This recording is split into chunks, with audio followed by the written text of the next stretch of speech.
बहुत विचित्र परिस्थितियां हैं, विपरीत परिस्थितियां हैं, लेकिन विपरीत परिस्थितियों में ही समाज के धैर्य की परीक्षा होती है।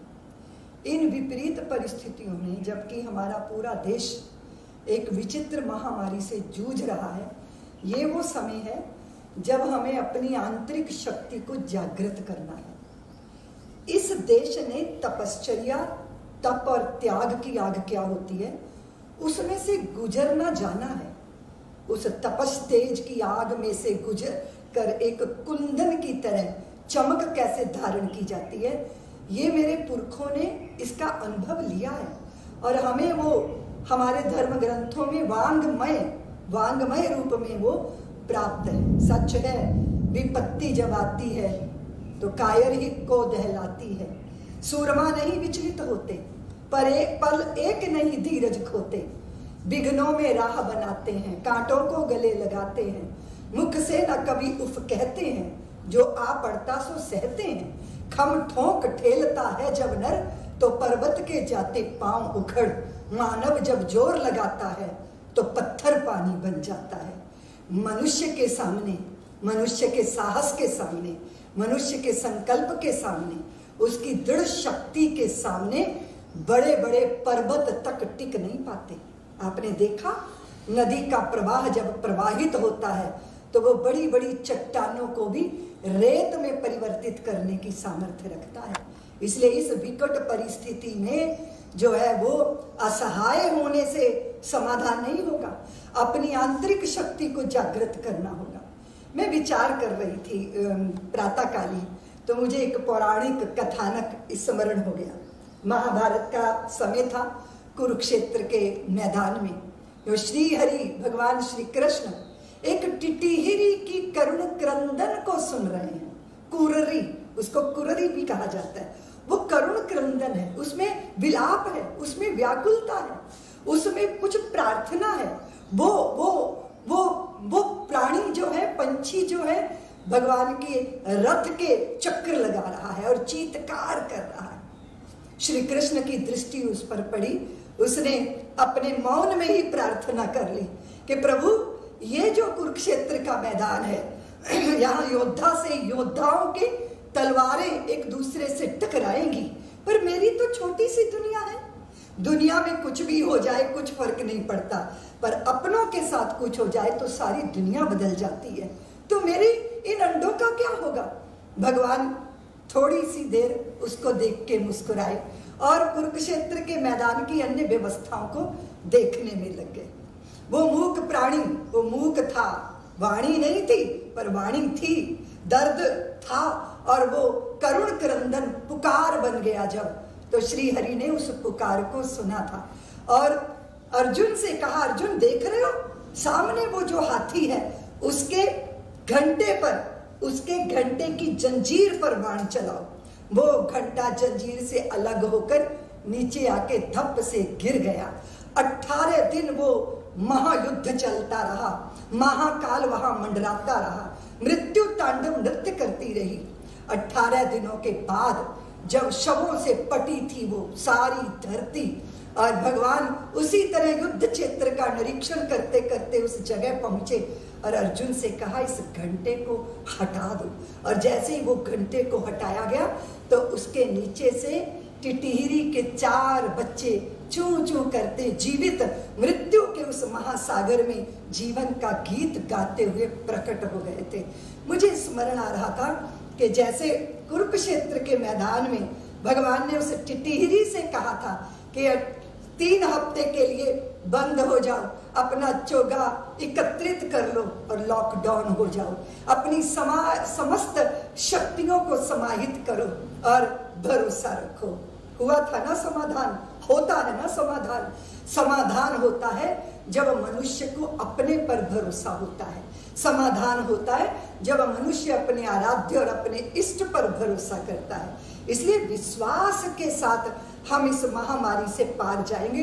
मैं समस्त भारतवासियों को निवेदन करना चाहती हूँ कि दोषारोपण से क्या होगा, किसने क्या किया किसने क्या नहीं किया। राज्य अपनी व्यवस्थाओं में लगा है, सन्नद्ध है वो व्यवस्था करने में, लेकिन राज्य ही काम करेगा क्या? राष्ट्र भी तो काम करेगा। और राष्ट्र क्या है? अगर राज्य शासन प्रशासन है तो राष्ट्र है इस देश का निवासी।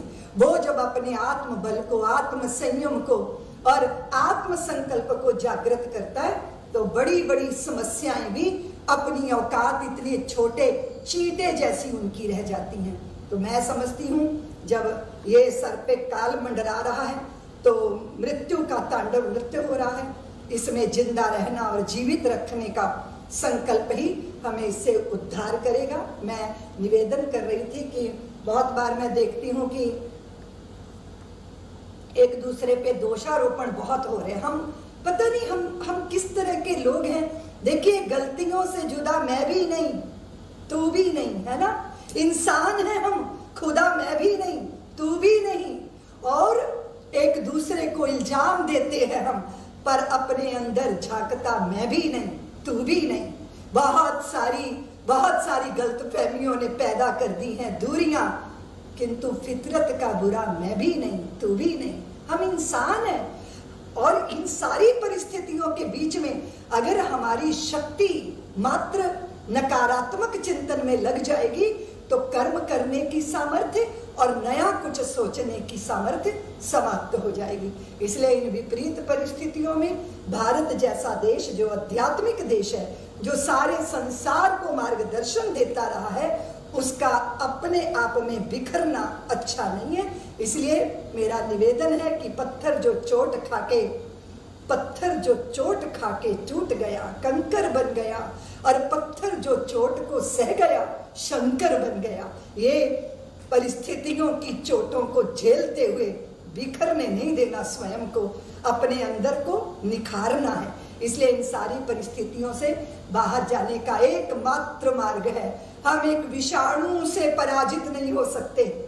हमारा संकल्प इतना छोटा नहीं कि एक अज्ञात विषाणु से पराजित हो जाएगा। बस यही वो संकल्प, श्री हरि की कृपा के ऊपर भरोसा, अपने ऊपर भरोसा, और सबसे बड़ी बात है इस समय की नजाकत को समझना। मैं अक्सर एक बात कहा करती हूँ कि सीख सुनहरी पुरखों की रखना हरदम याद, किया वक्त बर्बाद जिन्होंने हुए वही बर्बाद।